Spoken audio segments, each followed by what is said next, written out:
فأنا ناصح لإخواني بالصدع بالحق تبيض وجوههم. السكوت في مسألة الحزبية يضرها، فاصدع بما تؤمر وأعرض عن المشركين. سلامي على دماج ورجالها والشيخ يحيى ودار العلم يا سعد بانيها. Bismillahirrahmanirrahim. Innal hamdalillah nahmaduhu wa nasta'inuhu wa nastaghfiruh wa na'udzu billahi min syururi anfusina wa min sayyiati a'malina. May yahdihillahu fala mudhillalah wa may yudlil fala hadiyalah. Wa asyhadu an la ilaha illallah wahdahu la syarikalah wa asyhadu anna Muhammadan abduhu wa rasuluh. Ya ayyuhalladzina amanu taqullaha haqqa tuqatih wa la tamutunna illa wa antum muslimun. Ya ayyuhan nasu taqu rabbakumul ladzi khalaqakum min nafsin wahidah wa khalaqa minha zawjaha wa bassa minhuma rijalan katsiran wa nisaa'a wattaqullaha alladzi tasaaluna bihi wal arham innallaha kana 'alaikum raqiba.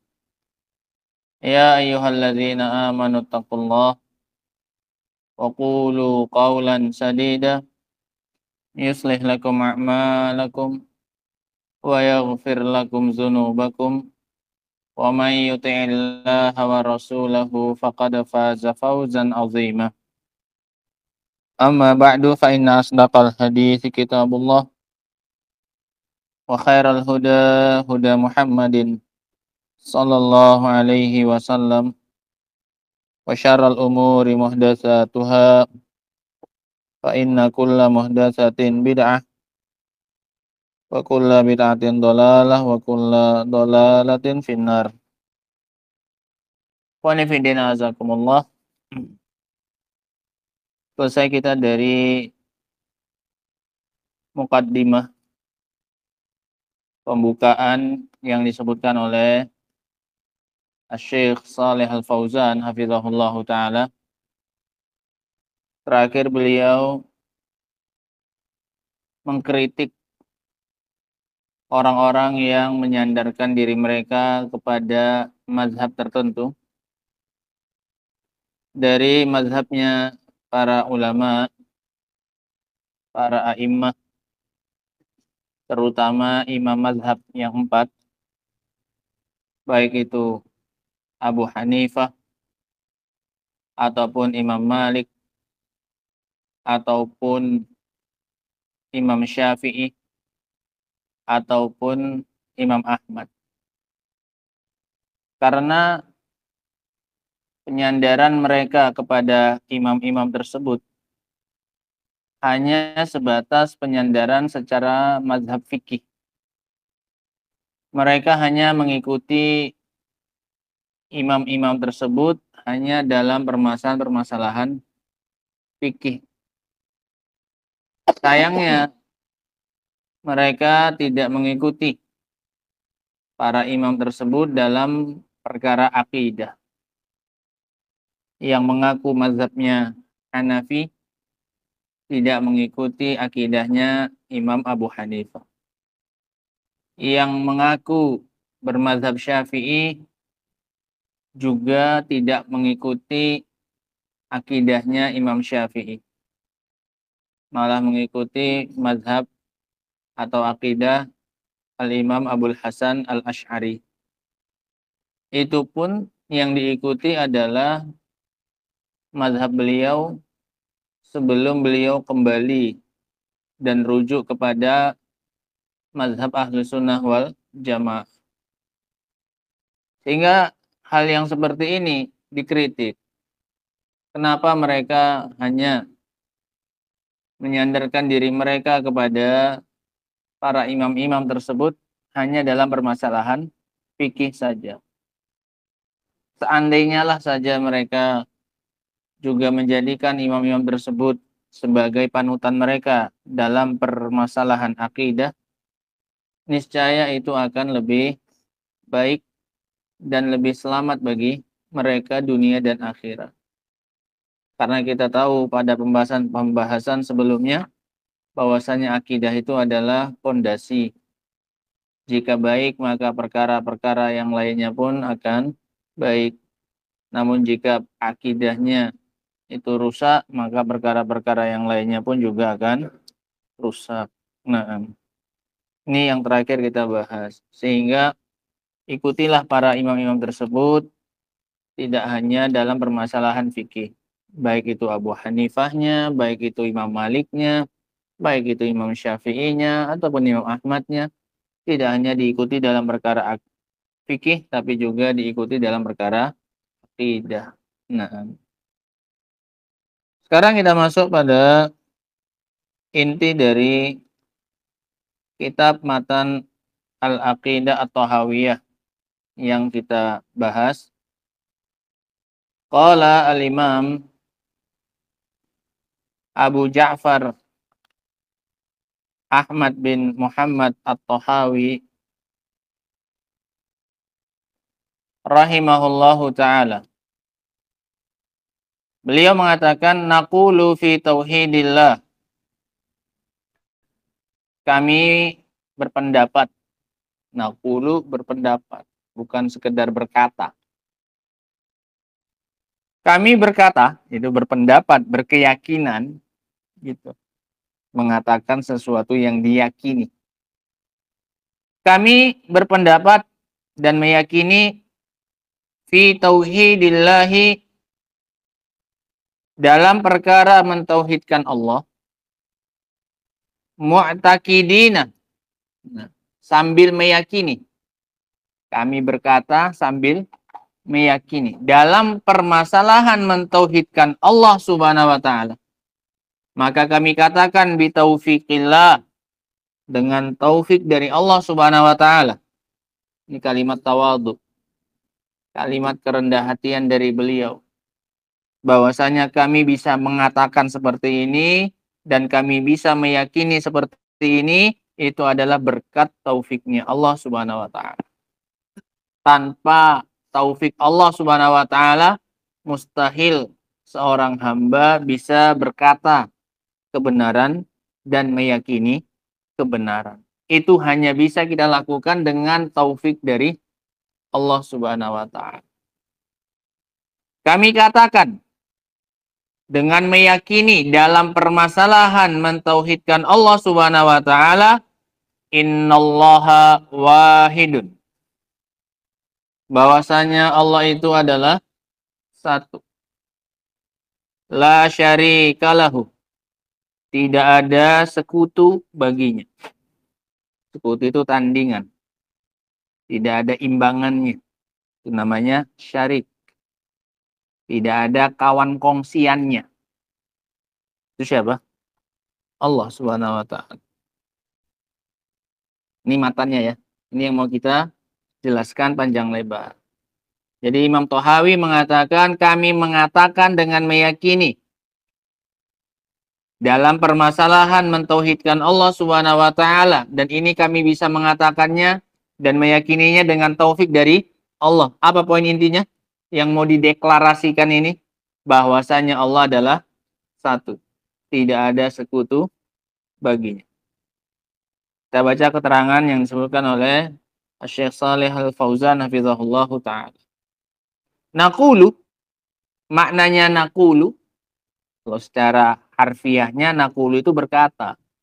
Kami berkata. Tapi bukan itu yang dimaukan, bukan semata-mata mengatakan. Maknanya apa? Ai na'taqidu. Apa naqulu maknanya? Na'taqidu, kami meyakini. Fi tauhidillahi azza wajal, dalam permasalahan mentauhidkan Allah Subhanahu wa taala. Jadi yang mau dibahas pertama kali dari kitab Aqidah Tahawiyah ini adalah perkara tauhid. Ini mari kita luruskan dulu pemahaman kita terkait dengan tauhid. Ya. Kita belajar tauhid dari dasar ini. Ya. Wa tauhid lughatan. Tauhid itu secara bahasa maknanya adalah masdar wahada. Bentuk masdar dari kata wahada. Ya. Harus belajar bahasa Arab juga. Namanya kita mau membedah kata tauhid. Itu bentuk masdar dari kata wahada. Kalau nanti belajar ilmu tasrif, wahada yuwahidu tauhidan. Muncul kan tauhidnya. Wahada itu kata kerja. Ya. Wahada yuwahidu tauhidan. Muncul tauhidnya. Itu namanya masdar. Yang di i'rab, yang di tasrif nomor 3. Wahada yuwahidu tauhidan. Yang keberapa? Pecahan-pecahan katanya itu. Biasanya nomor 3 itulah namanya masdar. Sumber. Masdar artinya apa? Sumber kata. Jadi kata-kata yang lain itu pecahannya dari masdar itu. Jadi dia diambil dari kata wahada. Apa maknanya wahada? Idza ja'ala syai'a wahidan. Jika seseorang menjadikannya hanya satu. Ini ada 2, misalnya minuman Anda atau sama HP ini. Kemudian Anda jadikan apa ini? 1. Ini namanya apa Anda? Mentauhidkan. Gitu. Kita nggak bicara mentauhidkan Allah. Tauhid secara bahasa saja. Apa artinya wahada? Tauhid menjadikan satu. Kalau dalam konteks yang kita pelajari, dalam konteks mentauhidkan Allah berarti maknanya menghilangkan, bukan dilebur jadi satu. Kan pokoknya menjadikan hanya tinggal berapa? Satu. Nah, bisa jadi menjadikannya jadi satu atau dengan cara membuang yang lain. Sehingga yang tersisa hanya satu. Nah, penting menjadikan berapa? Satu. Jadi maknanya mentauhidkan Allah adalah menyingkirkan semua yang diibadahi selain Allah. Ini buang, ini buang, ini buang, ini buang. Semuanya dieliminasi, disingkirkan. Sampai tidak ada yang tersisa yang diberikan ibadah kecuali hanya Allah. Itu maknanya tauhid. Jadi tauhid itu ya, kesimpulannya adalah menyingkirkan semua yang selain Allah Subhanahu wa taala. Semuanya disingkirkan dari keberhakan untuk diibadahi. Ini enggak berhak, ini enggak berhak, ini yang semuanya dibuang. Sampai yang tersisa tinggal siapa? Allah saja yang berhak mendapatkan ibadah. Itu berarti mau nggak mau harus berani menyingkirkan. Jadi ahli tauhid itu memang ahli buang-buang. Memang iya. Siapa yang dibuang? Semua yang diibadahi selain Allah. Nggak ada. Yang namanya tauhid, hakikatnya tauhid, kalau kita masih menganggap benar yang diibadahi selain Allah. Ya biarlah orang Kristen itu ya terserah mereka lah. Mau nyembah Allah, mau nyembah Yesusnya, mau nyembah Nabi Isa, mau terserah orang itu lah, keyakinan masing-masing. Tapi kalau kamu masih meyakini, kalau kamu masih membolehkan ada selain Allah yang diibadahi, kamu belum apa? Belum bertauhid. Kenapa? Kamu belum menjadikan Allah satu. Ini penting. Makanya penafiannya itu lebih dahulu dalam kalimat tauhid. Kalimat tauhid apa ini? La ilaha il. Penafian dulu ini, iya kan? Pembuangan dulu, baru penetapan. La ilaha. Ini apa? Dicampakkan semua? Iya, harus main campakan. Duluan lagi itu. Iya kan? Nyingkir-nyingkirkannya duluan, baru ditetapkan. Jadi bukan ditetapkan dulu, dibuang, harus berani buang. Ini pentingnya belajar. Kadang orang nggak paham, dianggap kalau udah beribadah sama Allah, udah berarti mentauhidkan Allah. Bah, orang musyrikin juga beribadah sama Allah mereka. Iya, yang menjadikan mereka musyrik itu bukan karena mereka beribadah kepada Allah. Tapi selain beribadah kepada Allah, mereka juga masih beribadah kepada, itu baru disebut mereka apa? Musyrik. Bukan karena nggak beribadah kepada Allah, makanya dibilang apa? Musyrik. Bukan. Mereka beribadah kepada Allah. Iya. Nah, terus dibilang musyrik kenapa? Karena menggabungkan Allah dengan yang lain. Masih belum menunggalkan Allah. Masih belum menjadikan Allah satu. Kalau mau menjadikan Allah satu, konsekuensinya, keharusannya, kewajibannya, menyingkirkan semua yang selain Allah sebagai sesembahan. Enggak untuk dirinya, tidak pula untuk orang lain. Nabi Isa itu sesembahan yang batil, walaupun banyak yang menyembahnya. Iya. Nah, walaupun Nabi. Tapi sebagai sesembahan beliau tidak punya hak. Oh, berarti kamu lancang, kamu sama Nabi Isa, kamu meremehkan dan merendahkan. Bukan. Tapi tidak ada memang yang pantas untuk disandingkan dengan Allah Subhanahu wa taala. Makanya tadi dibilang apa? La syarika lahu. Tidak ada apanya? Imbangan. Memang nggak ada yang pantas disandingkan. Bukan karena merendahkan, meremehkan Nabi Isa-nya, bukan. Tapi inilah bentuk pengagungan kepada Allah. Jadi itu artinya tauhid. Secara bahasa apa tadi? Menjadikan sesuatu itu hanya satu saja. Kamu menjadikan istrimu cuma satu, dari kamu apa? Mentauhidkan. Ya cuma kamu bikin apa dia? Satu-satunya. Tapi bukan mentauhidkan dalam bab apa ini? Agama, dalam bab dunia. Secara bahasa artinya itu. Menjadikan suatu hanya satu. Nah. Wa syar'an. Adapun dalam istilah syariat. Maknanya adalah, makna apa ini? Tauhid. Maknanya adalah ifradullahi subhanahu wa ta'ala. Maknanya adalah mengesakan. Esa itu artinya satu.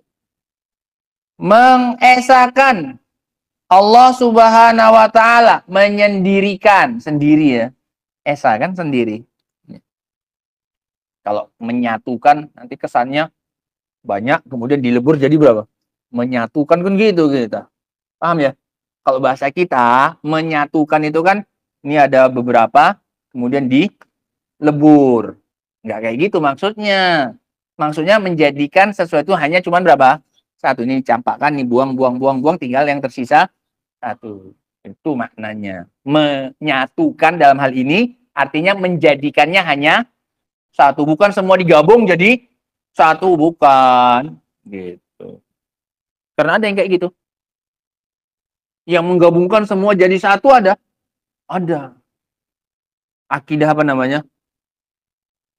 Al-Ittihad. Nih. Manunggaling kawula Gusti. Semuanya melebur jadi apa ini? Satu dengan Allah Subhanahu wa taala. Iya kan? Ada keyakinan sesat. Tidak terbedakan lagi antara mana makhluk, mana khalik. Wah. Oh, semua jadi apa ini? Satu. Enggak terbedakan mana air minum, mana air kencing. Semua bagi mereka apa? Satu. Orang mereka bilang di dalam anjing dan babi itu apa? Allah. Iya, mereka bait. Mereka tulis bait syair yang seperti itu. Karena bagi mereka alam ini menyatu dengan siapa ini? Dengan Allah Subhanahu wa taala. Ini yang orang sehat aja mungkin nggak apa ini? Nggak mengatakan seperti itu. Makanya kita pentingnya belajar tadi supaya nggak jatuh ke dalam makna seperti itu. Bagi mereka tauhid itu ketika kita meyakini Allah itu jadi apa ini? Wah, ini makanya maknanya bodoh. Nggak belajar tauhid. Coba lihat praktek Rasul SAW menerapkan tauhid. Orang musyrikin ada banyak sembahannya? Ada banyak. Di antara yang terbesarnya Lata, Uzza, mana? Afara'aitumul Lata wal Uzza wa manatas salisatal ukhra. Ya kan, 3 sembahan besarnya mereka. Artinya ada sembahan yang mereka ibadah selain Allah. Kemudian datang Muhammad ingin menyingkirkan apa ini? Semua ini. Apa kata Allah? Aja'alal alihata ilahan wahidah. Apakah Muhammad ini datang ingin menjadikan semua yang sesembahan ini banyak, hanya jadi berapa sekarang? Satu saja. Itu maknanya. Berarti sembahan kami yang selama ini disingkirkan. Wah, itu yang mereka nggak terima. Kalau sekedar diajak beribadah kepada Allah saja, mereka oke-oke saja. Oke, ayo. Ayo beribadah sama Allah. Ayo, mereka juga beribadah sama Allah. Apalagi pas kondisi sulit, iya kan? Apalagi pas kondisi bahaya. Apalagi pas kondisi terancam. Sama siapa mereka beribadah? Allah semata bahkan. Iya kan? Cuman pas udah lagi lapang, udah selamat, balik lagi nyembah yang selain Allah. Jadi itu maknanya tauhid. Yang gak mau diikuti oleh orang-orang musyrikin. Karena konsekuensinya menyingkirkan sesembahan yang selama ini mereka sembah. Itu yang mereka gak mau terima. Kalau diajak kepada Allah saja, kalau diajak beribadah kepada Allah, mau mereka? Mau, ayo. Tapi jangan larang kami dari apa? Beribadah kepada yang lain. Itu yang kami nggak mau.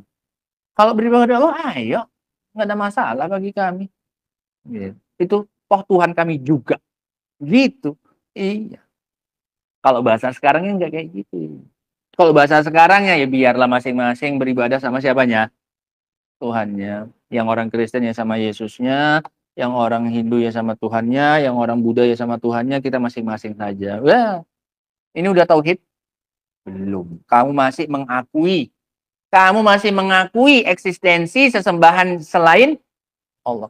Kamu belum mentauhidkan Allah Subhanahu wa taala. Kamu baru dikatakan mentauhidkan Allah sampai kamu mengeliminasi itu semua yang diibadahi selain Allah. Itu nggak berhak diibadahi, itu nggak berhak, itu penyembahan yang batil, itu salah, itu betul. Harus sampai kayak gitu.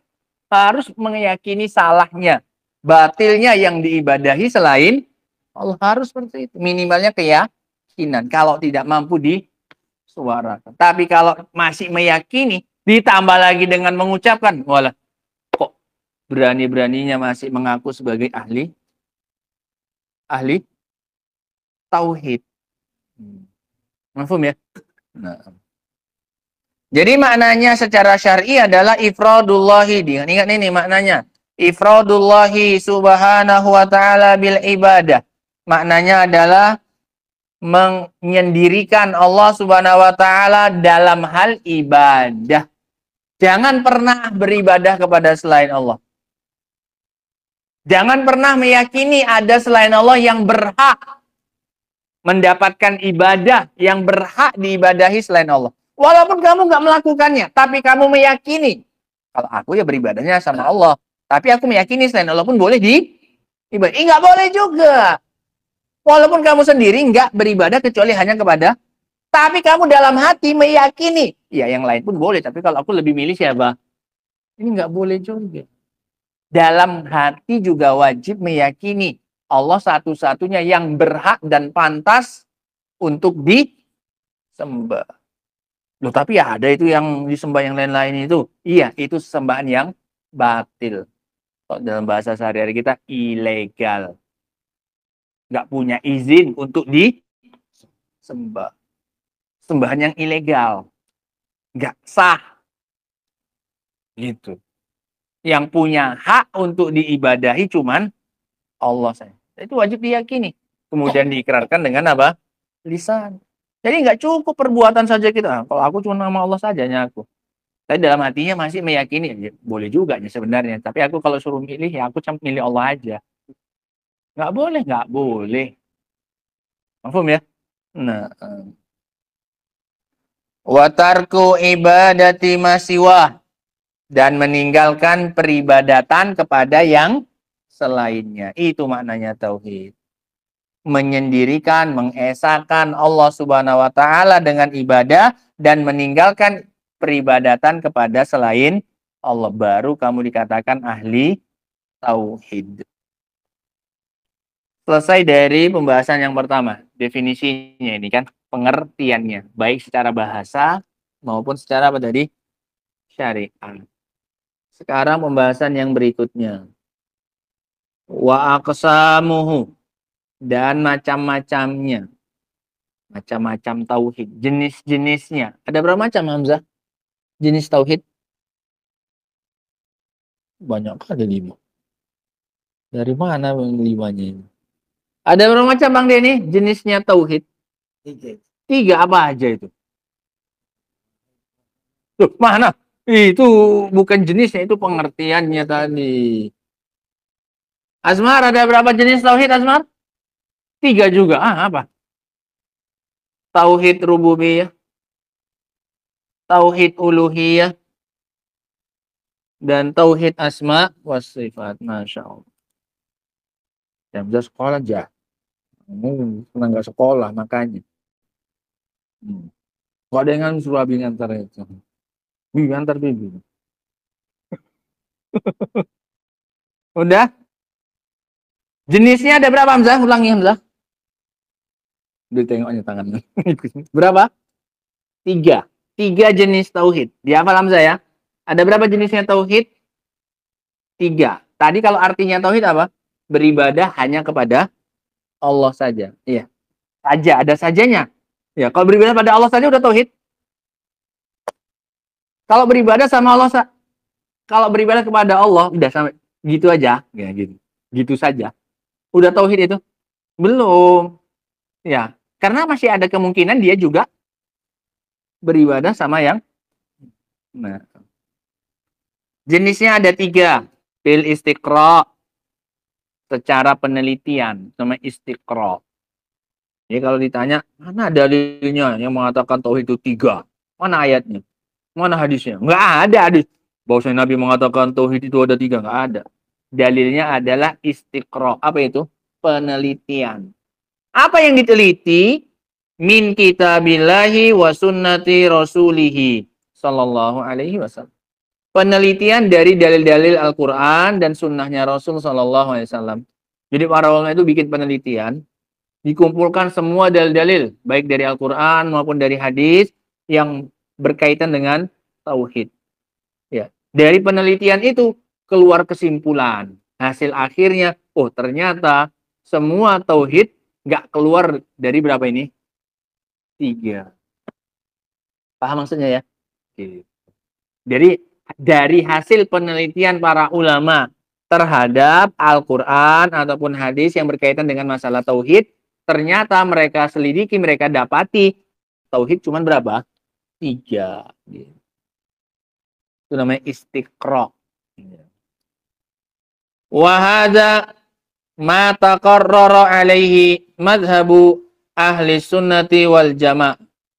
Dan ini adalah apa yang sudah tetap di atasnya mazhab ahlu sunnah wal jamaah. Bahwasanya ahlu sunnah wal jamaah menetapkan tauhid itu ada berapa? 3. Udah? Ini adalah sesuatu yang telah tetap menurut mazhab ahlu sunnah wal jamaah. Tauhid itu ada 3. Dalilnya apa tadi? Penelitian dari dalil-dalil. Gitu. Bukan dalil secara khusus, bukan. Nggak ada ayat Quran yang mengatakan tauhid itu ada 3, nggak ada. Hadis juga nggak ada yang kayak gitu bunyinya. Gitu. Iya. Faman zada qisman rabi'an au khamisan. Barang siapa yang menambah jenis keempat atau jenis kelima, fahuwa ziyadatun min indih.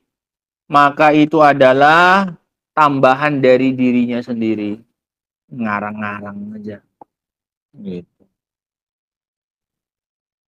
Bukan dari hasil penelitian ulama. Kalau ulama neliti cuma berapa? Menyimpulkan 3. Kalau yang bilang tauhid ada 4 atau ada 5, maka itu tambahan dari kantongnya sendiri.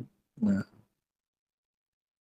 Li'annal a'immata qasamu tauhida ila aqsa min salata minal kitabi wa sunnah. Dikarenakan para imam mereka membagi tauhid menjadi 3 jenis berdasarkan Al-Quran dan sunnah. Fakullu, ini maknanya istiqra tadi. Yang sekarang mau kita baca itu. Ini maknanya istiqra. Jadi kasih judul di samping itu. Ini maknanya istiqra. Apa itu? Fakullu ayatil Qur'ani. Maka semua ayat-ayat Al-Quran wal ahadis dan semua hadis-hadis fil akidah yang membahas tentang akidah. Bisa nggak diterjemahkan? Udah bisa, Masya Allah. La takhruj, nggak keluar, nggak lepas. An hadhil aqsami salasah. Ternyata tidak keluar dari 3 jenis ini. Ini tadi yang kita sebut dengan istilah istiqra, alias penelitian dari dalil-dalil yang ada dalam masalah akidah. Ternyata semuanya nggak lepas dari berapa ini? 3. Al-awwal. Apa 3 itu? Yang pertama, tauhidur rububiyah. Yang pertama, tauhid apa, Hamzah? Rububiyah. Jenis tauhid yang pertama namanya tauhid rububiyah. Apa itu tauhid rububiyah? Wa huwa tauhidullahi ta'ala. Yaitu mentauhidkan Allah Subhanahu wa ta'ala. Wa ifraduhu. Dan menyendirikannya. Menyendirikan siapa? Allah. Bi'af'alihi. Dalam perbuatan-perbuatannya. Jadi menyendirikan Allah dalam perbuatan-perbuatan Allah. Seperti apa? Kal khalqi. Perbuatan Allah itu ya. Seperti mencipta. Perbuatan kan? Meyakini, berarti kalau tauhid rububiyah artinya meyakini Allah satu-satunya yang menciptakan. Tauhid apa namanya itu? Kamu mentauhidkan Allah secara rububiyah. Karena menciptakan itu perbuatannya siapa? Allah. Kalau kamu meyakini ada yang selain Allah menciptakan, berarti kamu belum mentauhidkan Allah secara. Kenapa? Kamu belum mengesahkan Allah dalam perbuatannya siapa? Allah. Yakini Allah satu-satunya yang menciptakan. Apalagi perbuatannya Allah? Warizqa. Dan memberi rezeki. Kalau ngasih harta, ngasih duit, iya. Selain Allah bisa? Bisa. Tapi yang ngasih rezeki, cuman Allah. Yang lain hanya sebagai apa? Perantara. Sebagai sebab tok. Iya. Harus meyakininya. Harus meyakini. Kalau kamu masih meyakini rezekimu dari manusia, dari atasan, dari toke, dari bos, kalau nggak dari dia, aku makan apa? Wah, gawat. Terganggu ini apanya? Tauhid. Kalau aku nggak kerja ini, makan apa aku? Wah, gawat. Kalau aku keluar dari kerjaanku yang haram ini, makan apa anak istriku? Wah, gawat. Apa yang bermasalah? Kalau aku nggak dikasih, nanti jadi siapa? Gawat. Dalam keadaan dia tahu itu kerjaan yang haram. Nggak boleh. Menunjukkan lemahnya tauhid apa ini? Hanya untuk meyakini rezeki itu datangnya dari Allah saja kita masih apa ini? Payah. Itu mau teriak-teriak membela Islam, mau teriak-teriak Palestina jihad. Alah, omong kosong. Membebaskan diri dari jeratan syirik saja masih belum mampu. Meyakini Allah sebagai satu-satunya apa ini? Rezeki. Nggak dapat dari toke, alah gampang. Bukan dia yang ngasih aku apa ini? Rezeki.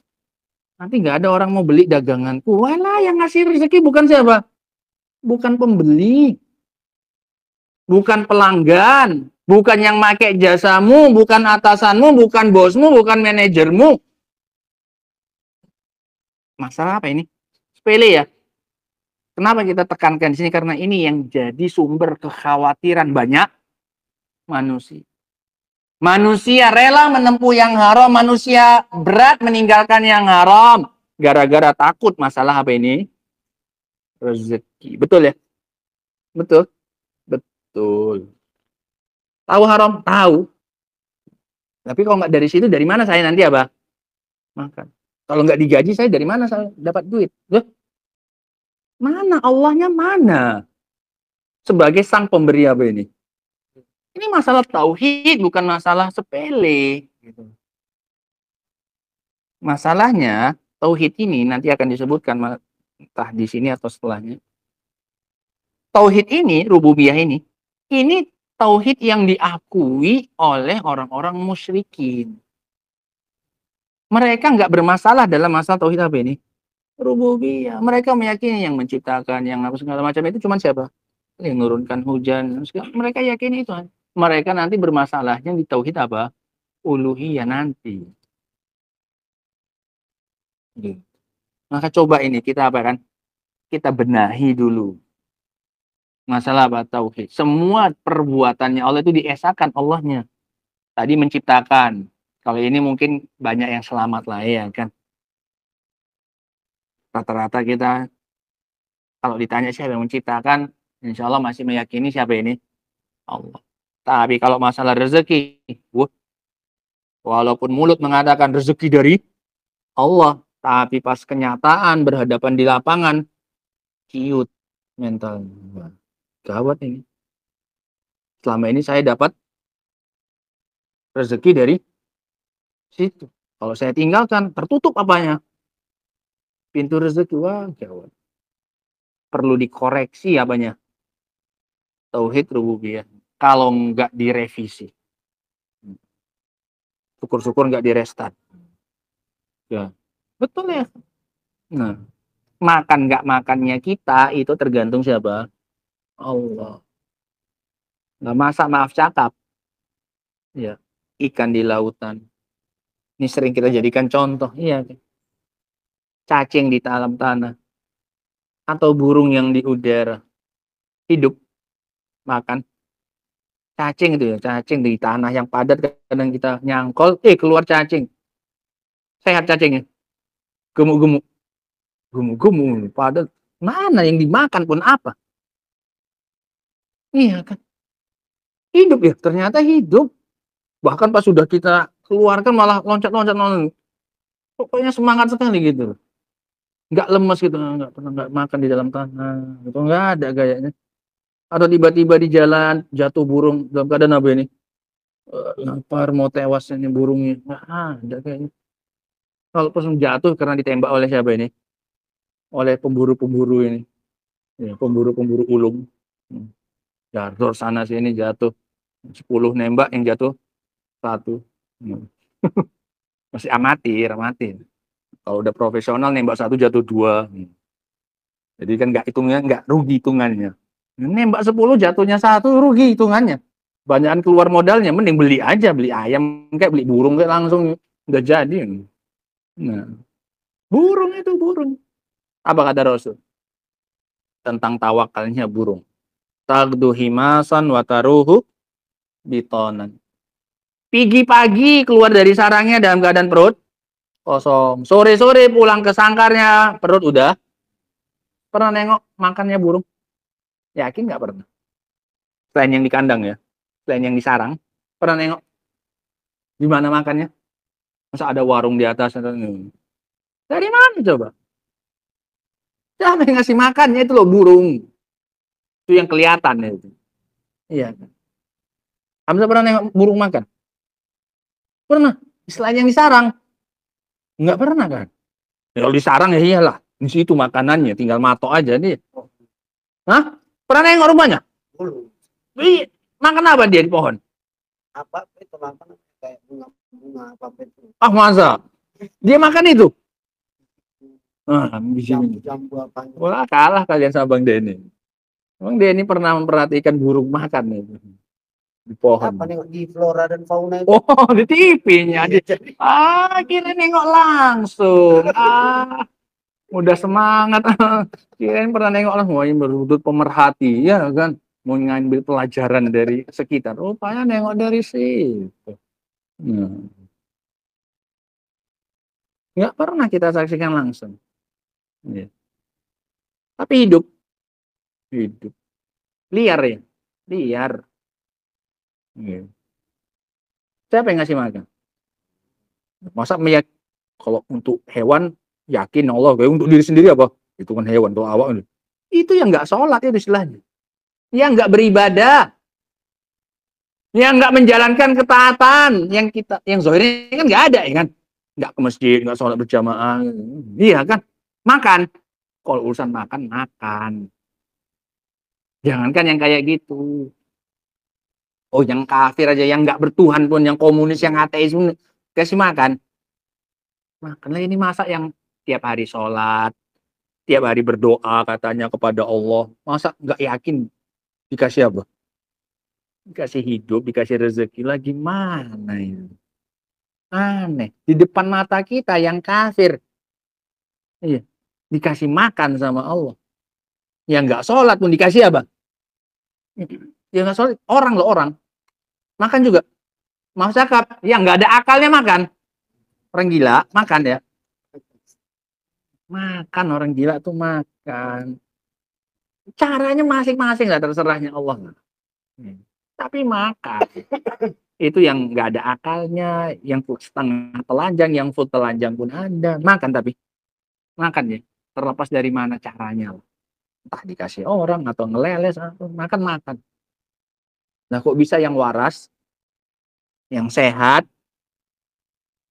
yang lengkap jasmaninya, nggak ada kurang apapun, yang beribadah kepada Allah siang dan malam, yang sholat berjamaah 5 waktu, yang setiap hari berdoa, berharap kepada Allah Subhanahu wa ta'ala, kok malah nggak yakin Allah ngasih apa ini?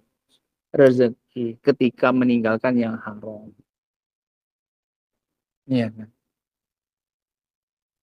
Padahal Nabi SAW itu sudah menyemangati kita. Ketika kita meninggalkan sesuatu karena Allah, Allah janji akan menggantinya dengan yang lebih baik daripada yang kita tinggalkan. Kata Nabi SAW dalam hadis yang diriwayatkan Imam Ahmad, man taraka syai'an lillah awadahullahu khairan mimma tarak. Barang siapa yang meninggalkan sesuatu, tapi ingat meninggalkannya lillah. Bukan meninggalkannya karena segini-segini aja gaji kok nggak naik. Nggak cukup ini, tinggalkanlah. Bukan karena itu dia tinggalkan. Dia meninggalkannya karena Allah. Dia tahu itu nggak boleh, dia tahu itu nggak benar. Dia tinggalkan karena Allah. Allah pasti akan menggantikan untuknya dengan sesuatu yang lebih baik daripada yang dia tinggal. Itu janji masalahnya. Dan Allah nggak akan pernah nyelisih apanya? Janjinya. Ini salah satu kekhawatiran manusia paling besar. Masalah apa ini? Rezeki. Apalagi perbuatannya Allah? Wal ihya wal imatah. Ya, menghidupkan dan mematikan. Jadi nggak boleh khawatir berlebih. Dan yang lain-lain. Kalau yang belum ajalnya nggak kenapa ini? Mati. Paham ya? Mau separah apapun katanya sakitnya, mau miskinnya semiskin apapun nggak akan mati nggak kalau nggak dimatikan oleh siapa? Allah SWT. Sudah ya? Ini tauhid pertama. Tauhid apa ini? Masih ada lanjutannya, insya Allah kita baca pada pertemuan berikutnya, insya Allah ta'ala. Wa akhiru da'wana anilhamdulillahi rabbil alamin. Subhanakallahumma wa bihamdika asyhadu an la ilaha illa anta astaghfiruka wa atubu ilaik. Walhamdulillahi rabbil alamin. Jawab azan dulu kita. Hah? Kok cepat nggak? Masih meyakini ada Tuhan Kristen. Iya. Gimana? Masih bermasalah tauhidnya. Keluar dari Islam. Masih dipertanyakan iya.